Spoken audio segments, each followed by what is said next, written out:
everybody, and welcome to the Viking Venus, which is my goddaughter. At this time last year, I had no idea that ships actually had godmothers, but apparently it's a very, very important part of seafaring tradition, and all of the Viking ships have the most remarkable godmothers. So I'm incredibly honoured to be part of that list. But it's lovely to see you all here. Isn't she a beautiful ship? I know, she's just wonderful. And I know most of you here today have been on Viking before and know the high standard that you expect. And Viking Venus is, to me, the most beautiful example of that. She's very faithful to her name, obviously, Venus, the goddess of beauty. And she's looking spectacular at the moment. And aren't you lucky, because the sun's come out. I have to tell you, last week's cruise, weather slightly dodgy. We had one or two great days, which is why I'm a bit pink in certain places. But we had we didn't have great weather as well, and it looks as though you're going to have the best week ever for the Viking Venus. Just about 10 days ago, I was very proud to stand in the atrium on the stairs and actually christen the Venus. And my family and friends were amongst the guests just for those few days, the very first sort of christening voyage of the ship.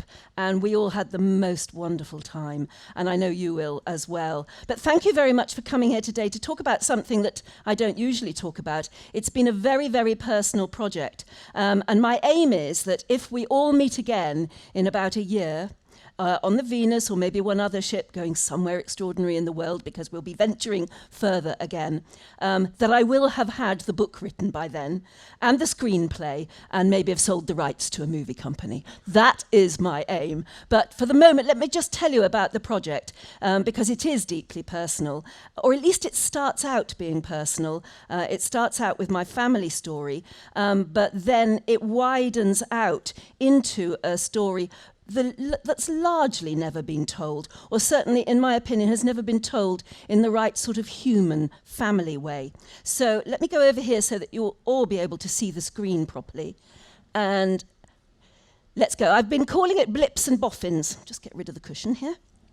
Blips and Boffins. Blips, you'll certainly learn about, very important part of radar, blips. And Boffins was the name given to the scientists who worked on radar in the war. It's become more generally used now as anyone who's a bit of a geeky scientist. But then it was a sort of brand new word. Nobody quite knows where the word boffin came from, but it was certainly used to describe those young men and women who sort of walked around looking a bit anonymous, deep in thought, the sort of guys and gals who worked at Bletchley Park. And I will endeavour to tell you the story that it was also about the sorts of guys and gals who worked in radar and whose heroism and story has never been fully told. So there you are. It's my radar project, provisionally called How Malvern Won the War, but Carrots got the credit.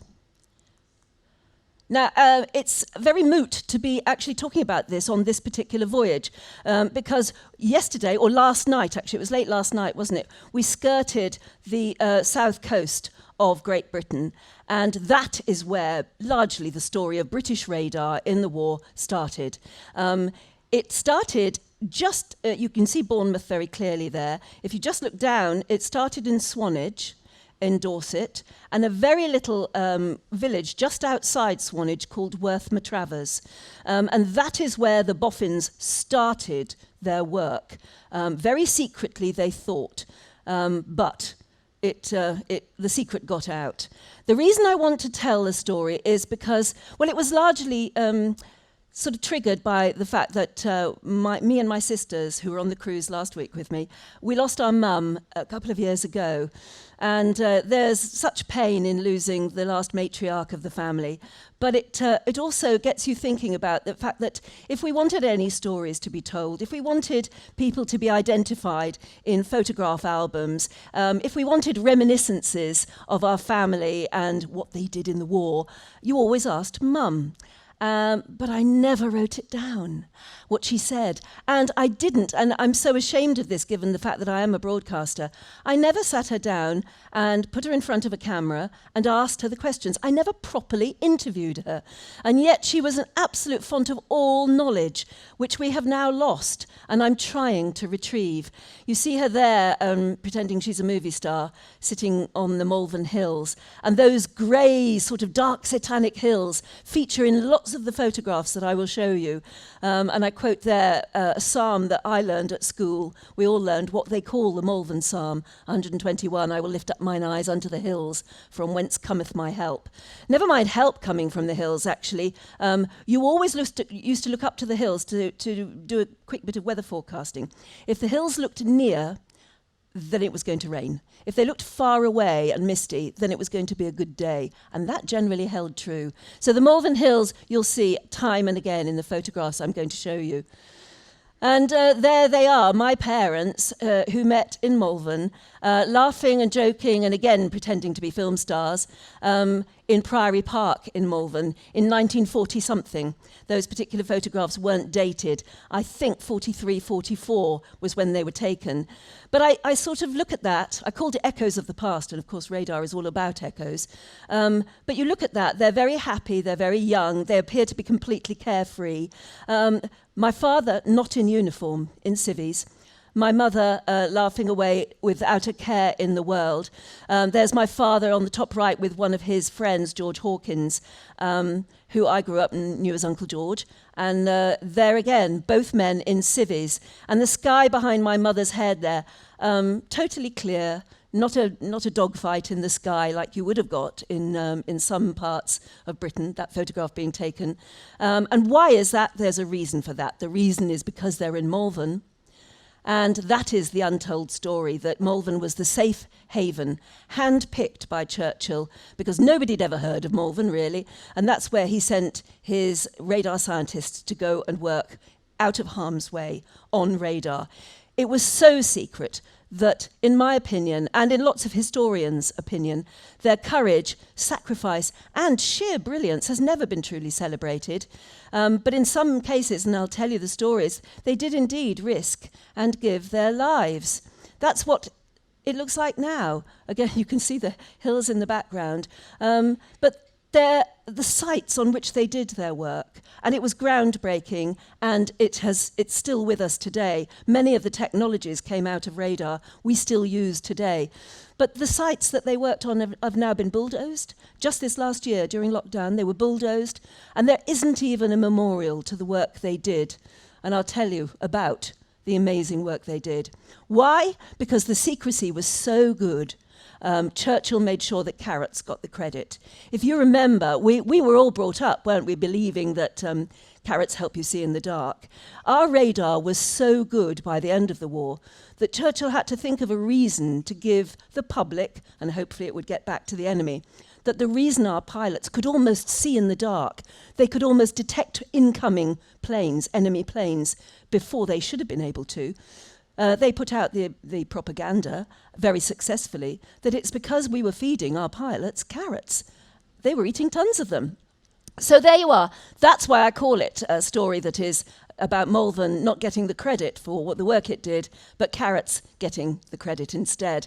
And I decided to set up a website where families from the radar years, children of the radar years I call them, and that's me, not so much a child anymore, but sadly we're the generation who were brought up by these radar scientists, and we were told to keep quiet about what they did. We didn't even ask in the end what they did in the war because you knew you would be shut down. And it's amazing the people who are already getting in touch with their amazing little stories. For instance, radar caused my parents to divorce. He never said what he did all week, and my mother was convinced he was having an affair. Only years later did she realise. Mind you, the writer adds, he never said to her that married quarters were available in Malvern. Then you've got my radar dad crashed his plane testing radar. He insisted the fire crew try to to do everything to save the pilot's leg. He got the MBE for being so persistent because apparently the fire crew, when they got to the crash site, were adamant that the only way they could pull the pilot out and save his life was to amputate his leg. And this particular writer's dad said, no, I'm going to stay here until you do everything. We will all help you. We need to save his leg.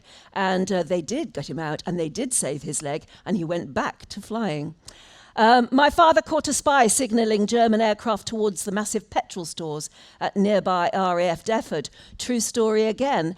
His dad was watching and thought, this is very odd that there's somebody apparently watching the petrol stores, and in the end reported him to the police and saw flashing lights and then this guy being taken away, and he was never seen again. My mum wanted to work at Bletchley Park because she knew that actually it was quite prestigious working at Bletchley Park, but she was instead sent to Malvern, but that's where she met my dad, and we ended up being a radar family too. My father-in-law was a scientific instrument maker, was called to serve at Worth Matravers. He went in 1943, moved to Malvern, and my mother didn't see him again until after the war. In fact, she thought he was having an affair, and it wasn't until he had died did we realise what an important job he did. This is coming up again and again in the correspondence I'm getting.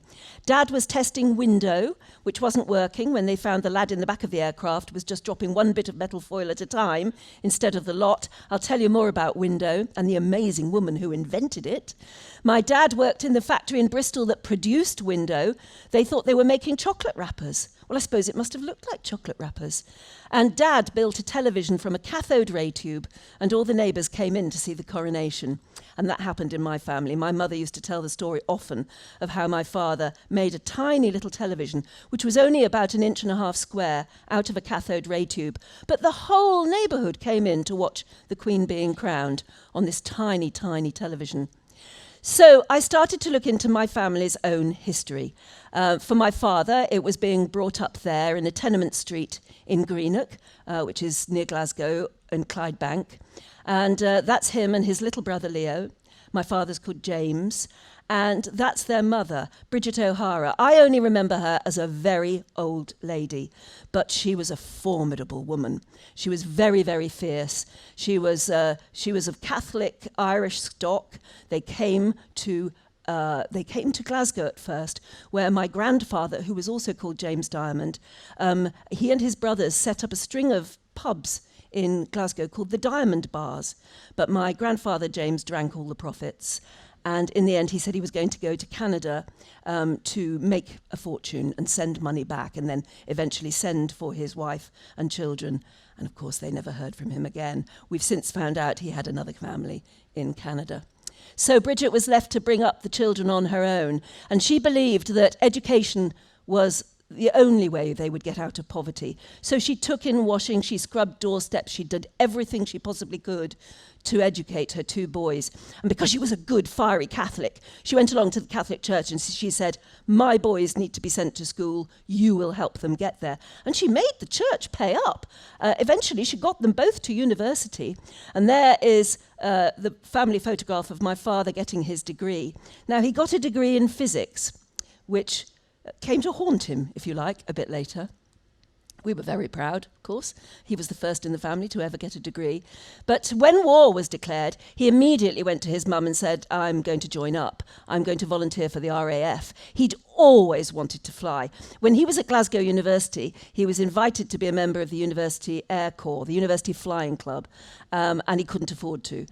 So that was the first thing he thought of, I'm going to be a pilot. She said, don't you dare, this is an English war. It's nothing to do with us up here in Scotland. And he said, yeah, well, wait till they start bombing the dockyards down the road, which of course they did very early on, because that's where we were building our warships. And they were blitzed. Clydebank, as you see there, suffered unimaginable devastation. Approximately 2/3 of the town's 12,000 homes completely destroyed or left severely damaged. So he was absolutely determined to join up. But his dream of becoming a fighter pilot was scuppered almost immediately. He'd always wanted to fly. As I said, my mother always said if he'd joined up, he would have been in the first draft for the Battle of Britain, and he would have been killed because he was a daredevil. But Instead, he wasn't allowed to join up because a man walked up to him in the queue and said, "You've got a physics degree, haven't you? And I'm afraid we can't have you flying. We need you to work on secret war work." He had no say in the matter. He was put on a train and sent, well, he didn't know where, but ultimately it was to the south coast, and that's where he ended up. Bottom left, the beautiful village outside Swanage that I told you about before, called Worth Matravers. Idyllic, gorgeous village. The picture to the right is how it ended up once the radar boffins had got their hands on it, because they put up this chain of there's enormous radar towers, and it was a chain. It was eventually called Chain Home. Started in Worth, went up the east coast mostly of Britain and all along the south coast, and those big towers were just pouring out radio waves into the sky. The idea being that if there was a squadron of incoming enemy aircraft, the radar waves would get pinged back off them and we would get early warning. In actual fact, Chain Home was a very rudimentary form of radar and didn't work very well. It did work, but apparently by the time you got a readable ping back on the radar, the planes were almost already on top of you anyway. But it did prove that radar could work if it could be refined. And that was the team that was working on it. That top left picture, my father, who you could never get in front of a camera in his later years, minute you brought out a camera of any sort, he would just go into the kitchen and make an excuse to make a cup of tea. I don't know why, because if any of these early pictures of him, he's beaming all over his face and he's put himself right in the middle. He is literally the beaming young man right in the middle of that photograph. But if you look over to the right, the man on the very right is, and he looks older than his years. In fact, he was only 26 when this was taken. He was Bernard Lovell, who we later made a Sir Bernard Lovell, who is the man who, after the war, went back up to Manchester and founded the Jodrell telescope. But he was one of the absolute founding fathers of radar in these very, very early years. And my father was directly on his team, always very, very proud to be.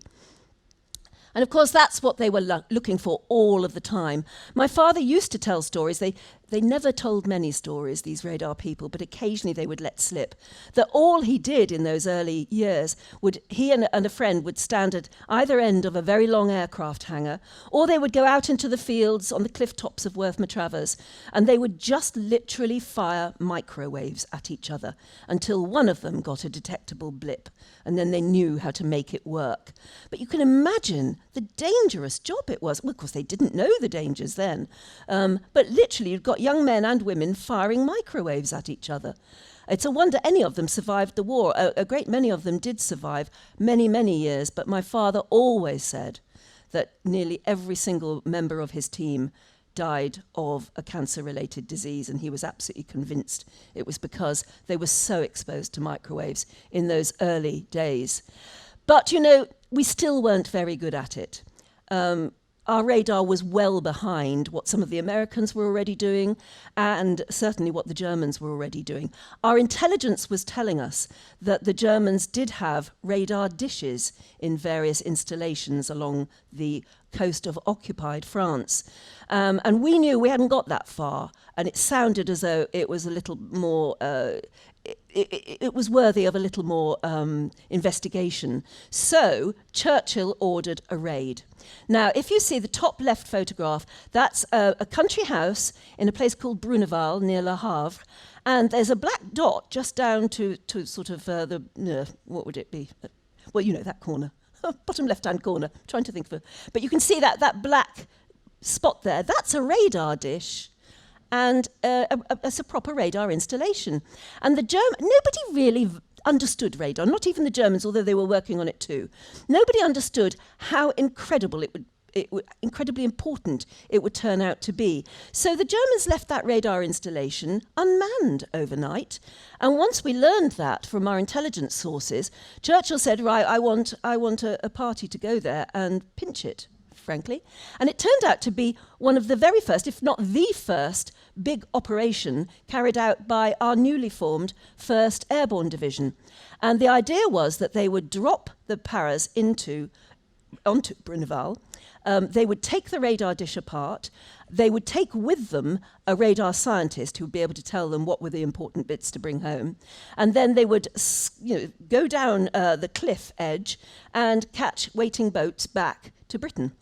And that's what they did. The young man on the right was the radar genius at the time, who was going to go with them. He was terrified out of his mind. He's a young man called Cox, and I've still got to find out a little more about him. But he'd never been on an aeroplane before, certainly never been dropped in a parachute before. He'd never even been in a boat before, but he was a radar genius. So he went with them. In fact, he was such a genius that the orders that the paras were given were that if they were taken prisoner, they should shoot him, even though he was their own man, because he was too much of a genius to let fall into enemy hands. However, it never came to that. It was an incredibly successful operation. They dropped the paras there. They took that radar dish apart. Cox, said, "I want nearly all of the dish." And they said, well, we can't carry this much, until they realised that what they could do was almost ride it like a toboggan down the cliff edge. And they did. They took these massive bits of radar dish and all of the bits and bobs that he thought were important, and they slid them down the cliff and into the waiting boats and back home, where all the Boffins at Worth Matravers were waiting to sort of backwards engineer it. And as I say, it was an incredibly successful operation called Operation Biting. However, of course, the enemy retaliated. And the way they retaliated straight away was to tell all of their bombers and fighters returning from other missions to divert to Swanage or Worth Matravers and strafe the high streets. Literally just go ack down the high street to kill civilians, because they knew there were civilian scientists possibly working there, and to use up any of their bombs. And so Swanage and Worth Matravers, and the people who were just on the beach at Swanage, many were killed. And I've had letters already from people who were directly involved in that retaliation, in that they were victims of it. One man wrote to me saying, I was a baby at the time. My parents were billeted in rooms just off the high street, and they'd put me to bed in my cot just under the window in the upstairs bedroom. And then the planes came down, strafing the high street, and they ran upstairs to get me. And I was covered in blood and shattered glass and splinters from the wood of the window frame above me. And lots of other letters like that from people who were nearly killed. Innocent victims, really. Men and women, I suppose, in the canteen eating their spam sandwiches. Another couple, actually, who were billeted in a room just off the high street in Swanage were killed as they lay in their beds through that strafing. So it was a pretty brutal retaliation. And of course, once they'd done that, Churchill knew that the secret of where we'd got our radar scientists, the secret was out. So Churchill ordered that his radar scientists must be found a safe haven. And it is said that he and his experts pored over Ordnance Survey maps, looking for somewhere that nobody had ever heard of, and that would be big enough to be able to put up with some 2,000 scientists and all of the infrastructure around them, but that would be able to absorb them quietly and nobody would ever know. So he said, apparently, find somewhere safe for my radar scientists. This radar project cannot be doomed, because whoever wins the radar race wins the war. We now know, don't we, that Churchill was fascinated by scientific innovation and technology, and he really believed that radar was the key. So that's how they chose Malvern. There you see, from the Ordnance Survey map of the time, you'll see there the orange strip in the middle, if you don't know Malvern, is the hills. That's those beautiful, beautiful Malvern Hills. Great Malvern to one side of it, very much sheltered by those hills. And Malvern had a very famous public school, but not very famous, sort of slightly famous public school called Malvern College. And they knew that that could be evacuated really quickly, and we could put most of the scientists there. Churchill said, right, okay, I like the sound of Malvern, move my scientists there. It must be done fast. It must be done within the next moon window. What's a moon window? I've never heard of it before. Apparently Churchill used those very words. So suddenly, overnight, and during a waxing moon, my dad and his mates were bundled into buses and their equipment, and many of them had built equipment so large that it had to be sawn in half to get it down the steps and into the fleet of Pickford's vans that was waiting. I've even had a letter from the daughter of the man who was in charge of the move, and he said he didn't know anything other than to order Pickfords to turn over all their vans for the night.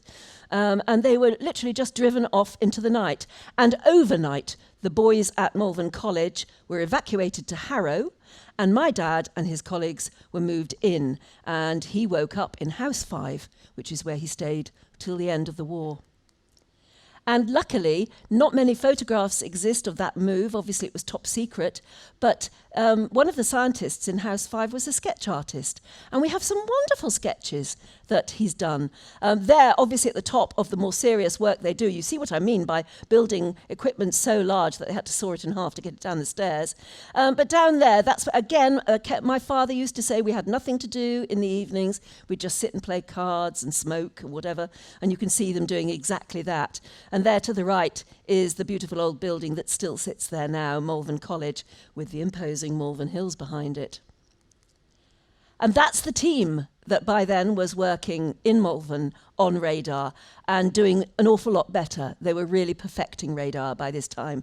Bernard Lovell there seated in the middle, and my father standing second from the left in the first standing row, again beaming from ear to ear. Mind you, they weren't having an easy time of it because Malvern wasn't really welcoming them at all. When you think of it, this was a small Victorian spa town, actually a lovely place, very quiet. In comes all of these, some 2,000 young men and women, all in civilian clothes. So Malvern thought, well, what are they? Are they conscientious objectors? Are they cowards? Are they spies? What are they working on? Who are they? And of course, they couldn't say. So they were treated very, very badly. And Malvern, as I said, lovely place, full of really lovely people, but at the time, very suspicious of all these young people in civvies. Malvern is, I love that particular photograph because it reminds me of the story about C.S. Lewis and Tolkien. C.S. Lewis was an old boy of Malvern College, so he knew Malvern really well. But actually, so did Tolkien. And they used to get together a lot and go on pub crawls and get absolutely, you know what I mean. And apparently they came out of the pub just up the road from this photograph, and the snow was falling. And Malvern is very, very famous for its beautiful Victorian lampposts. And of course they were gaslit then. And when C.S. Lewis and Tolkien came out and saw this scene, the snow falling down and the gas lamps sputtering under the snowfall, C.S. Lewis apparently turned to Tolkien and said, "This is the most amazing scene. I love this. It's sort of magical. I'm going to write it into my next children's book, The Lion, the Witch and the Wardrobe." And anyone who knows that one of the most famous scenes in it near the front is where Lucy meets Mr. Tumnus under a sputtering Victorian gas lamp under the snow. It was almost the second home of the composer Edward Elgar. There were very famous Malvern festivals, particularly during the Victorian era, which is where Elgar came and premiered some of his music. And it was very famous for its water. You could walk up the Malvern Hills and just take your own bottles and fill them full of the most beautiful water, which eventually got a royal patronage. So Malvern, lovely place, but being absolutely hideous to these young people who'd been moved in overnight. In fact, of course, not all of them could be housed at Malvern College. So the Ministry of War people went out and knocked on doors and said, "Do you have a spare bedroom? Right, you've got this young man to put up." So they were billeted with families who were very hostile to them, didn't even give them a cup of tea before turfing them out at 7 a.m, and certainly didn't cook dinner for them in the evening when they returned. So they had a tough time at first. Meanwhile, the work on radar had to be protected by this veil of secrecy, which is why they couldn't say what they were doing. And that's when Churchill thought up the conceit of the myth that was probably already prevalent, that carrots help you see in the dark, but he decided to turn it into a piece of war propaganda, telling everybody that carrots keep you healthy, help you to see in the blackout, and maybe they would even be an alternative to your youngster for lollipops. So you could buy a carrot pop I don't think it ever caught on, mind you. Even our top pilots were persuaded to go along with the carrot propaganda. Now, this young man, this gorgeous young man on the right, is Cat's Eyes Cunningham. He was one of our best fighter pilots. He was doing really, really well and was quite famous, even at a time when we tried not to highlight any particular individual. And the Ministry of War managed to persuade him to go along with the carrot propaganda and give some interviews to the press about that was the secret of his success. He was very much against it because obviously he was a hero war pilot because he was skilled, but they persuaded him to say that it was because he was eating carrots. He didn't like doing it, but he did it. And of course, that's why he was called Cat's Eyes. That's him later on. He had a very successful war. He grew to an old man. That's him at the top. Sorry, it's such a blurry photograph. But at one particular festival, he met Dame Vera Lynn. So that's a lovely photograph of the two of them together. And so he even went along with the carrot propaganda. Meanwhile, what of my mother? Well, she was a young girl living in Malvern. She was brought up in Malvern. And it was her dream to always be a nurse. And the nearest teaching hospital to Malvern was Birmingham, which, of course, almost from the start of the war was being very, very badly bombed. She did go up for an interview at the big teaching hospital in Birmingham. And almost the day after she went for her interview, the place where she'd stayed overnight was flattened. And her mother, my grandmother, said, please don't go, begged her not to go to Birmingham. And in the end, she gave in. She'd always wanted to be a nurse, and in the end, she had to train as a shorthand typist in Malvern, which she bitterly resented. And she spent the rest of her life wanting to be a nurse. Actually, she did become a Red Cross nurse many years later. And I've put in that little photograph at the bottom because that is the granddaughter of whom she would be so proud. She joined us for the inaugural cruise and the christening of the Viking Venus just 10 days ago. That is my niece. That's Georgina. She's about 25, 26. Not only is she a nurse now, but she's a sister, and she's been working on a COVID ward for the last year. She's been on the front line herself. And she works at Southampton General. And I don't know if you read in the newspapers that one morning they woke up, all the nurses woke up, and she'd just come off shift. Outside her ward, Banksy had done a great big painting on the ward, and that's my niece Georgina taking a selfie with the Banksy drawing behind her. And my mother would be so dead proud. I just put in that because I'm so proud. And this is very much a family story at the moment. But as I said, I'm trying to expand it into being a story of others like these, whose dreams were possibly shattered, but who found themselves doing vital war work and being a great part of what ultimately happened. So there you are, two young people with their original dreams in tatters because of the war. Interesting, that's their marriage certificate at the top. Both of them listed as civil servants, TRE, the radar establishment, telecommunications and radar establishment, it was called. And of course, as soon as they got married, my mother had to give up her job, because you did in those days. So it was a love story, if you like. Well, I say, not quite, not straight away, anyway, because my mum did have a brief engagement to a very dashing American army officer called Charles. They were in Malvern. Malvern was a very good secret place to hide people. And when the Americans did come into the war, they stationed a lot of their MASH units, I think for training and for recuperation. They stationed a lot of them around Malvern. And Charles was a young medical student. He wasn't qualified as a doctor yet, but he was part of a MASH unit. And they did the most terrific dances, and they made a big fuss of the local girls. And he swept my mum off her feet. He took her to one of Glenn Miller's last ever concerts for the troops. And it's interesting because I've been researching this as well. She said that when she was invited to this Glenn Miller concert, the American army sent big buses into Malvern to pick up the girls. You couldn't get on unless you'd had a proper formal invitation. And then you were driven to the unit where the boys were waiting for them. And all of the young men had corsages for the girls, and my mother said she'd never seen anything like it, but you pinned a corsage on your jacket or whatever, and then they got into another bus and they were taken further to where Glenn Miller was doing his concert. I'm trying to find out where that concert must have been. He didn't actually go to Malvern to do the concert. I'm very lucky in that there's a gentleman who's written a book about Glenn Miller's time in Britain. So all of the concerts are listed and where they are. And I'm trying to find out exactly where my mum must have gone for that concert. But she said it was wonderful. And it sounds as though it was like one of those early Beatles concerts where you couldn't really dance to the music, and maybe you couldn't hear the music very well because people were screaming. But I said, did you dance? And she said, no, you couldn't dance. It was just too crowded. You were completely packed in like sardines. But it was Glenn Miller, and it was a wonderful, wonderful evening. But that relationship didn't last. After D-Day, he was sent off to France, and she did get a few letters from him, but she thinks that when he told his parents that actually they were engaged and said what her age was, and I think at that time she was probably only 18, we think that his parents said, she's too young, Charles, think again. And the sort of lines of communication went silent, and my mother cut him out of all her photographs. That's what she said, that's what she told us. But actually, since she died and we've been looking through more of the albums, she kept quite a few photographs of him, actually. So there you are, that was Charles.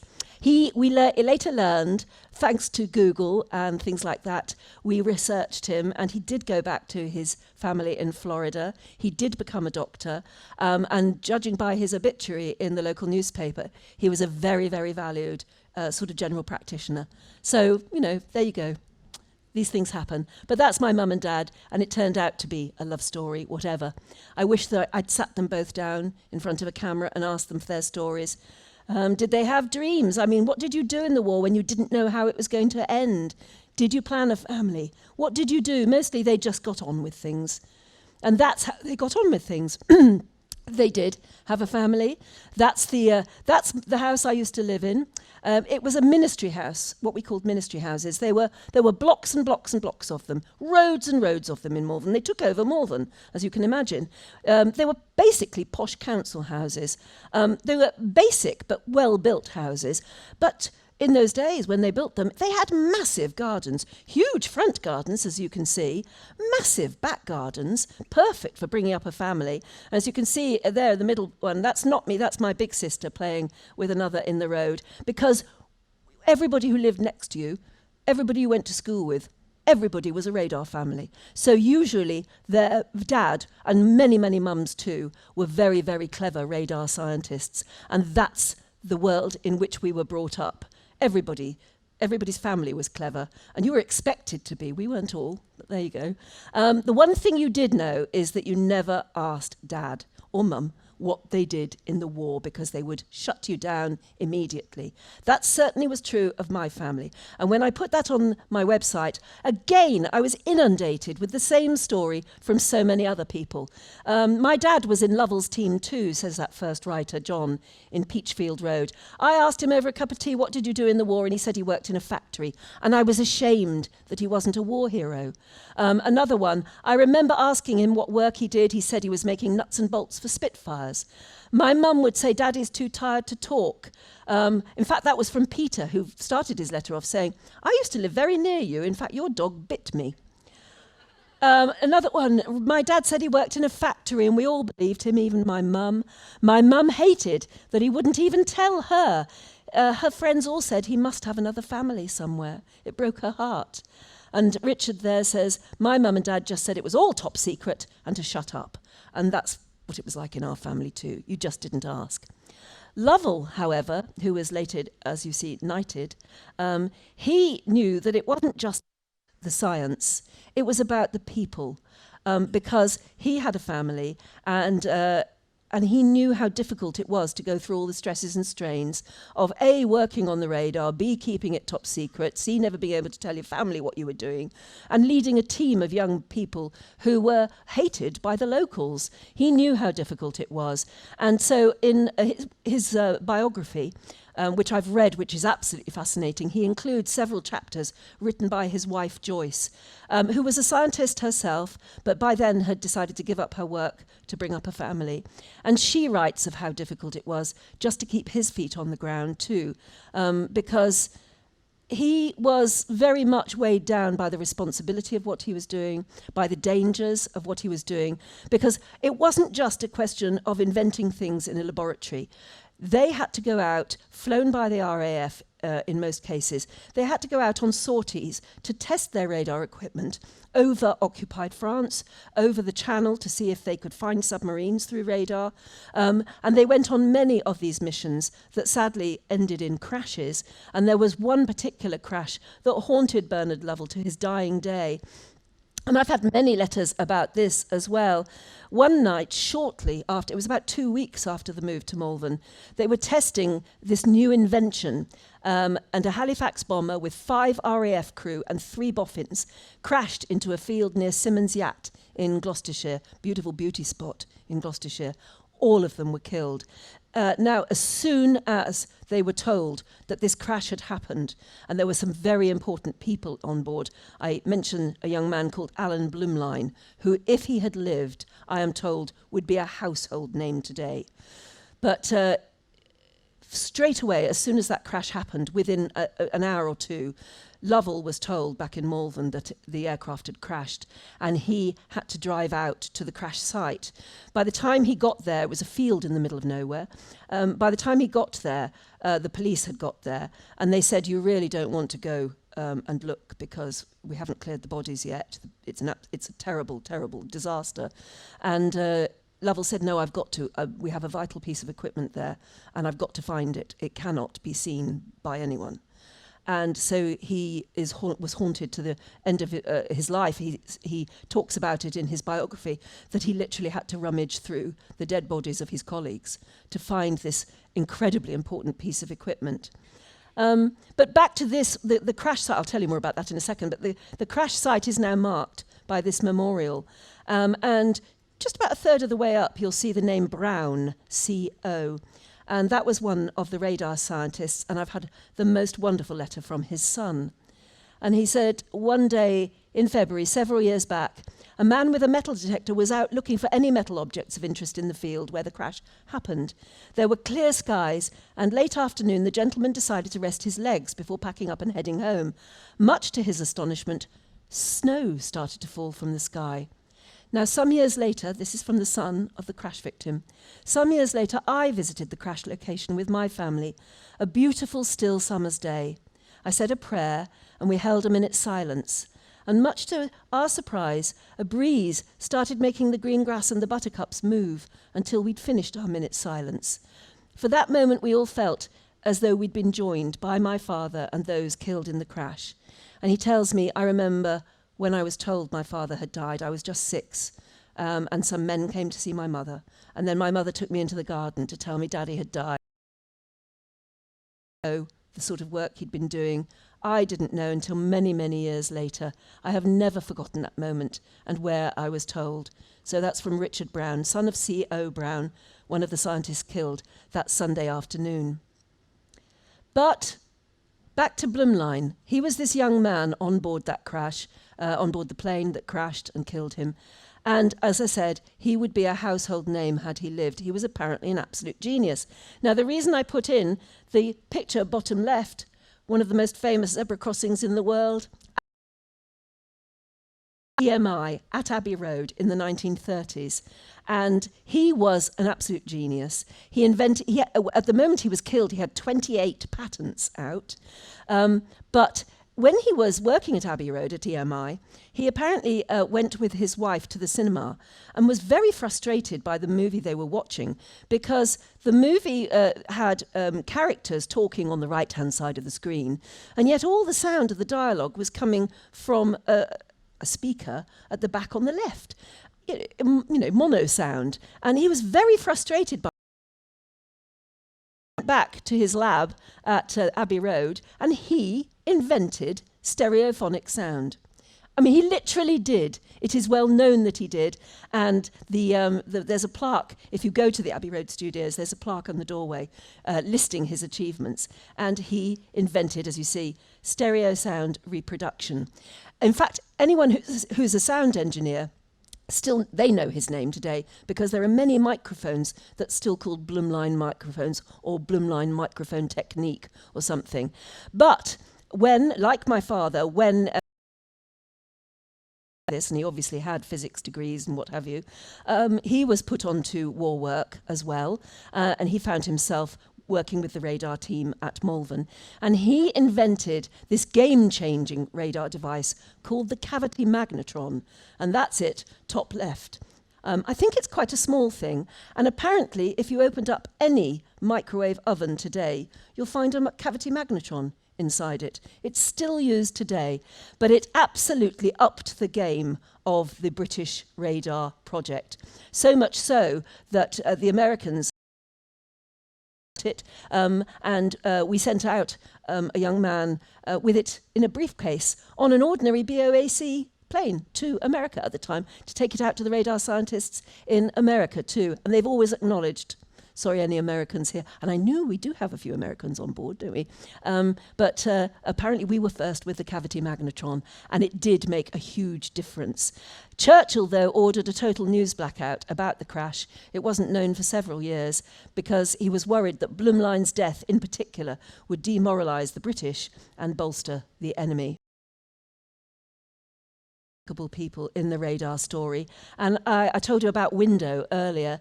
There, bottom left, is Joan Curran, the woman who invented Window. She was basically put onto a part of the radar project, which was anti-radar, what would disrupt a radar signal. And she got the idea that if you were putting out radio signals at a certain wavelength, maybe if you dropped what ultimately became little bits of tinfoil that were cut to a precise measurement that correlated with the wavelength that you were trying to disrupt, you would in the end disrupt it. But you might as well, if you dropped it in a certain formation, you might actually be able to fool the enemy radar into thinking there was an incoming squadron of planes where there wasn't. And that was used in D-Day, apparently, to fool the enemy into thinking we were going to land at Calais instead. She was an amazing woman, though, because she was married to another radar scientist. Apparently, she was much cleverer than he, but he got all the credit. She got a BS. They didn't even give women the degree. You did the work, it was acknowledged, but you were never actually given the degree. And she was in the very, very first Oxford-Cambridge women's boat race. So she was a very high achiever. At the end of the war, she and her husband went out to work on the Manhattan Project in America. And after that, they came back to live in Britain. I don't know why, but they ended up in Scotland. They had their family, 3 sons, all of whom became PhDs, and a daughter who was born handicapped. Now, I apologise. I can't think of a better word at the moment because I haven't yet been able to find out what her daughter did suffer from. But she then stopped doing, well, by then she'd stopped doing most of her scientific work, and she put her energies instead to campaigning for the disabled. And in Scotland, she is best known for that. Apparently, she was very, very well known, very formidable. She was a mover and shaker. She got to number 10 Downing Street. She got all sorts of things changed for the particular handicap or disability that her daughter was suffering from. And as I say, she is campaigning, and those in Scotland who remember her for her campaigning had no idea that she was a war hero too. And then my father just occasionally let slip a story, and this is the only one I remember, that he did find himself going out on many of these sorties, being flown by the RAF, or in many cases he was flown by somebody who became a very great friend of the family, a Royal Canadian Air Force pilot called Tony Gunter Smith, who I later knew as Uncle Tony. And they went out flying one day to see if to take be able to detect a submarine under the water. So the Royal Navy provided them with an old sub, and out they went on this exercise to see. My father was told if he got a ping on the radar screen, and he was convinced that it was convincing enough really to think that that was the submarine, to drop a sort of very lightweight depth charge to see if they'd got it right. And so he thought he had. He dropped the depth charge, and they went on flying. And by the time they circled and came back, all of the submarine crew had come. The submarine had surfaced. They all shaking their fists angrily at my father's plane. Why? Because the drop had been so accurate that the depth charge had blown out every rivet on the submarine, and it had to be towed back home. So it was a terrific day for radar, not such a good day for those particular submariners. But again, it convinced everybody that radar could work and could make a huge difference, and it certainly did. So that's all the work that was going on in Malvern at the time. That's where I was brought up. It shaped the lives of my parents. As I say, they're living in our much-loved ministry houses. We were expected, as the kids of radar scientists, to be very clever. We were known as the radar kids. I passed my 11 plus and managed to get into the grammar school in nearby Worcester. And certainly everybody in the Worcester Girls Grammar School talked about us as the radar kids. We did come from a unique background, and it was one that we did all take for granted at the time. So what of the legacy? Churchill, thank you, Mr. Churchill, making radar so important. He was right, of course, to make it a big priority. That every bit as much as Alan Turing and his amazing heroes at Bletchley Park, Malvern's radar boffins won the war. Their story, though, has never been celebrated, yet many, as I've already outlined, gave their lives. Many more thousands dedicated their lives to it. Malvern then became the epicentre for hundreds of future technologies, like liquid crystallography. Anything that's liquid crystal display was started in Malvern. Touchscreen technology, which we all use now. Guided weapons, which is where my father went on to work. Said before, the radar sites at Malvern have been bulldozed. There's nothing there now to say that such heroism existed and so many breakthroughs were made there. Incredible cauldron of genius, as I call it. And it really is one of the most amazing little places on the planet, if you take into account its history as well, and then the way it became so important in terms of history and scientific endeavour and human perseverance. And if people knew, they would care. And I just want them to know, I suppose. I just want to tell. Father was convinced that many of his team, if not most of his team, died of cancer-related illnesses, he reckons, because they were just working, pinging microwaves at each other. And in fact, he remembers his boss being so worried about that he had his hut covered in corrugated iron in the belief that at least a bit of corrugation might deflect some of the waves. My only regret in all of my endeavours in my research is that I haven't been able to link it to space, because I'm a real space nut, and so was my father. When people used to say, we never went to the moon, we just pretended, my father used to we tracked them all the way to the moon. I was very thrilled recently to meet Buzz Aldrin, but more recently to meet some of the astronauts who are very much linked with Viking and who I've interviewed on Viking TV, and particularly this beautiful lady. You remember this iconic photograph? That is Anna Lee Fisher, who is godmother to the Viking Orion, an absolutely wonderful person. And she gets very irritated as well when people say we didn't really land on the moon. But I did manage to find a link, because I do remember, of course, all the and every one of them was given, I think by NASA, this replica of the curved plaque that went on the lunar lander on Apollo 11. And I remember my father bringing that home and us being very, very proud of that replica. Can I find it now? No, still looking. And there's me and Buzz. I've just put that in because I'm so proud of it. But the story, of course, of radar is throwing up lots and lots more amazing little stories. And this is how it all started. Back in the 1930s, we knew that the only way that we would really likely war was to be able to hear incoming aircraft and to be on them as soon as we possibly could. And this is the sort of thing that scientists were working on in the 30s. So keen were they to try and listen out for incoming aircraft. You see those amazing sort of tubes there at the bottom. Well, there's a man listening into them there. It's an earphone, basically. And the man wearing the Mickey Mouse ears there on the right, he too is desperately trying to listen for... These, of course, never worked, but they did spark the interest that then became radar. In fact, at one point, was offered for any scientist who could invent a death ray. And they say that that is what started the quest for radar. But it's a fascinating story, and I've still got so much more to learn. So if anyone here, we're not allowed a question and answer session, I'm afraid, because of COVID regulations today. But if anyone here has any amazing stories to tell me, please do. Because yesterday, as the lovely people who were on the first week cruise yesterday, when they disembarked, one gentleman came up to me and said, "Do you remember Cat's Eyes Cunningham, the amazing pilot I was telling you about? I knew his code. I think he's still alive, although we haven't spoken for years. If you like, I'll try and get hold of him for you." So you never know who you're talking to, who may have a really interesting story to add. But there you have it. If you do, come up to me at some point in the cruise and tell me. You can't tell me today through questions and answers.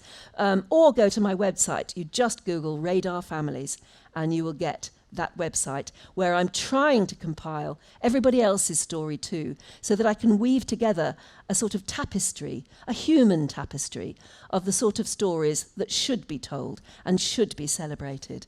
Thank you very much for listening to me. It's been great to be here telling you this little story. Like I say, if you've got anything to add to it, do. But for the moment, thank you very much and enjoy the rest of your wonderful voyage on the beautiful Viking Venus. Thank you.